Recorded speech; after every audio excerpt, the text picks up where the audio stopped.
बच्चों, हेलो बच्चों, विद्या वाहिनी में आप सबका स्वागत। मैं संजीवनी शिंदे आज आपके सामने लेकर आई हूँ आपकी पाठ्य पुस्तक सुलभ भारती से पाठ 8वां। पाठ का नाम है करो और जानो। तो देखो, इस पाठ में बहुत सारी कृतियाँ दी हैं और इसीलिए पाठ का शीर्षक है करो और जानो। यानी पहले वो कृतियाँ करो और उसे जानो कैसे लगता है। तो एक एक कृति देखते जाएंगे हम। पहले है फुगड़ी खेलो। देखो, यह जो फुगड़ी है वह दो लड़कियों के बीच में, दो स्त्रियों के बीच में खेली जाती है। ऐसा कुछ नहीं है, आजकल जो पंढरपुर की वारी वगैरह होती है उसमें पुरुष भी फुगड़ी खेलते हैं। तो एक दूसरे के हाथ को पकड़ना पड़ता है और उसे कसकर पकड़ना पड़ता है और अपने पैरों को एक दूसरे के पैर को लगा लगा कर पैर घसीटते हुए गोल गोल घूमना है। उसे फुगड़ी खेल बोलते हैं। फुगड़ी खेल से शरीर में स्फूर्ति आती है। अगला देखेंगे हम, हंसो। यानी हंसना, यह क्रिया तो अकेले कर सकते हैं। तो यहाँ हंसने की क्रिया के बारे में कहा है कि हंसना शरीर के लिए बहुत जरूरी है। अपने मन का जो उदासीपन है उसे निकालने के लिए हंसना जरूरी है। अपनी सेहत को, अपने शरीर को तंदुरुस्त रखने के लिए हंसने की जरूरत है। वह हंसना कभी अकेला हो या कभी ग्रुप में रहकर हंसो, लेकिन हंसना शरीर के लिए, अपने मन के लिए बहुत बहुत जरूरी है। आगे जाकर बताया रस्सी कूदो। रस्सी कूद होती है, यानी रस्सी लेकर अपने पैरों ऊपर से लेकर पैरों के नीचे से उसे फिर पीछे ले जाना, फिर आगे लाकर रस्सी पैरों के नीचे से ले जाना, रस्सी कूद उसे कहते हैं। रस्सी कूदने से भी बहुत शरीर के लिए बहुत फायदे होते हैं। सबसे पहले जो हम अगर ऊंचाई में ठेंगे हैं तो ऊंचाई बढ़ती है रस्सी कूद करना शरीर के। बाकी अगर हमारे शरीर में मोटापा आ गया है तो वो भी घटाया जाता है। तो रस्सी कूद के बहुत सारे फायदे हैं। गाओ, गाने की क्रिया। गाने से क्या होता है? गाने से मन की उदासी निकल जाती है। मन अगर थका हुआ है तो थकान मिट जाती है और इसके लिए गाना जरूरी है। अगर हमारा सुर अच्छा है तो हम किसी को गाना सुनाएंगे, लेकिन अगर हमारी आवाज़, हमारा सुर अच्छा नहीं है तो खुद के जो अपने मन के लिए, अपनी खुशी के लिए हम अकेले में गा सकते हैं। अगली क्रिया है नाचो। नाचना, नाचने से भी पूरे शरीर को व्यायाम मिलता है और पूरा शरीर तंदुरुस्त रहता है। शरीर के साथ मन में भी उत्साह बढ़ता है और इसलिए नाचना, यह क्रिया भी करनी चाहिए। अगली क्रिया है झाड़ू लगाओ। देखो, एक लड़का झाड़ू लगाता हुआ दिखाई दिया है। झाड़ू लगाओ यानी जो है हमारे आसपास का परिसर हमें साफ सुथरा रखना चाहिए। और यहाँ देखो, लड़का झाड़ू लगा रहा है। ऐसा कुछ नहीं है कि एक काम लड़कियों ने करनी चाहिए, एक काम लड़कों ने करनी चाहिए। जिसको जो साफ चाहिए वो साफ सफाई खुद को करनी चाहिए, यानी खुद के काम खुद करनी चाहिए, स्वावलंबी होना चाहिए।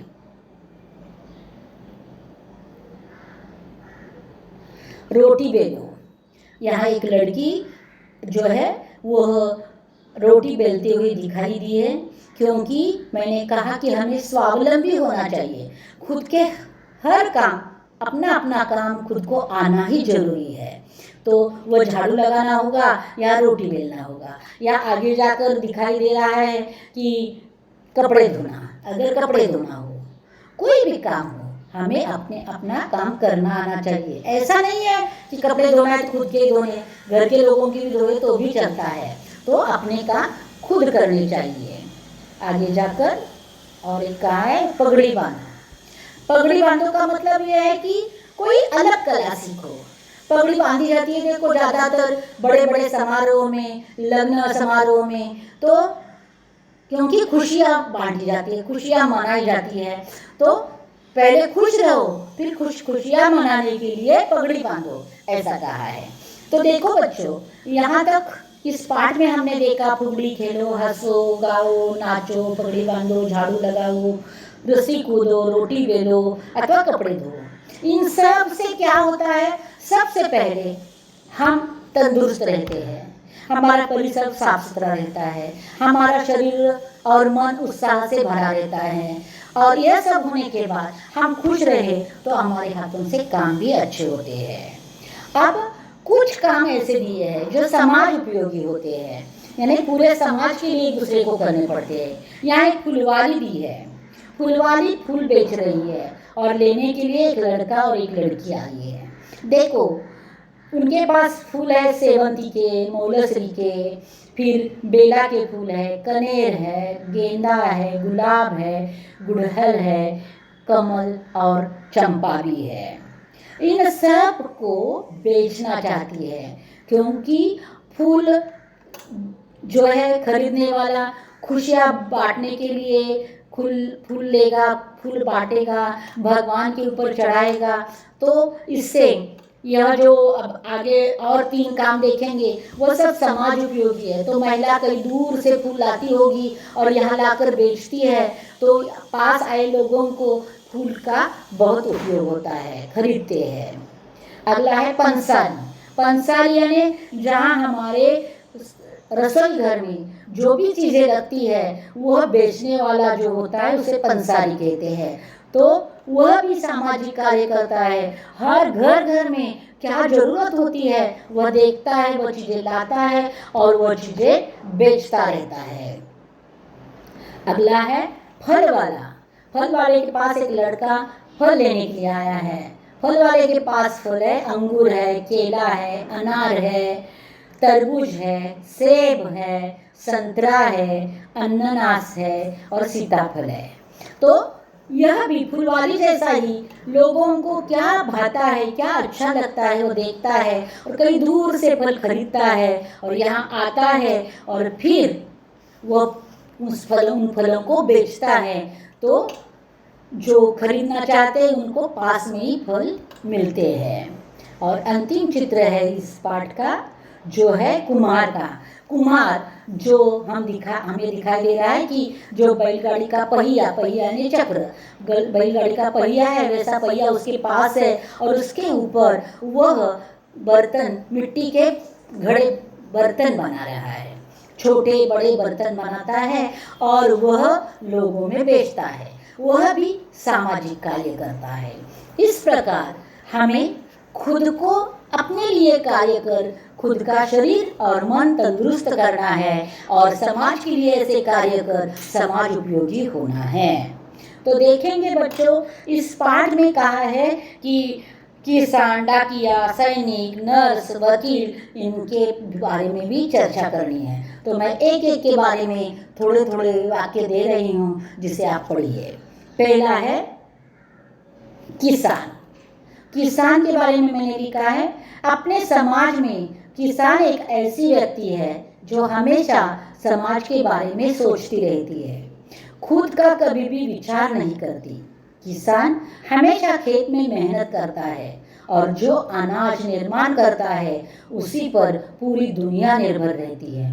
इसलिए किसान का कार्य बहुत ही महत्वपूर्ण है। दूसरी व्यक्ति है डाकिया।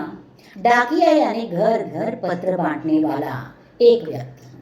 बच्चों को डाकिया पूरे दिन भर, देखो बच्चों, डाकिया पूरे दिन भर पत्र बांटता रहता है, घूमता रहता है। वह कड़ी धूप हो या बारिश हो, वह कभी अपना काम बंद नहीं करता। अपने घर पर संदेशा पहुंचाने का कार्य डाकिया करता है। उसकी मेहनत से ही वह महान बना है। डाकिया एक समाज उपयोगी व्यक्ति है। अगली व्यक्ति है सैनिक। सैनिक दिन रात सीमा पर पहरा देता रहता है, रातों की नींद गवाकर हमारी सुरक्षा के लिए सीमा पर पहरा देता है। उसी के भरोसे से हम अपने घरों में सुख और चैन की नींद लेते हैं। जान की परवाह न करते हुए देश की सुरक्षा के लिए काम करता है और इसीलिए सैनिक हमारे लिए भगवान समान है।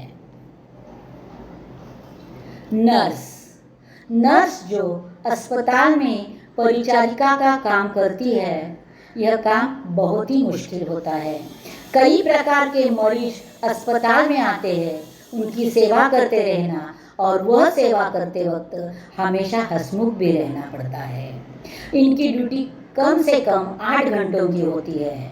8 घंटे लगातार मरीजों की सेवा करनी पड़ती है, इसीलिए मरीजों के जीवन में परिचारिका यानी नर्स देवता समान होती है।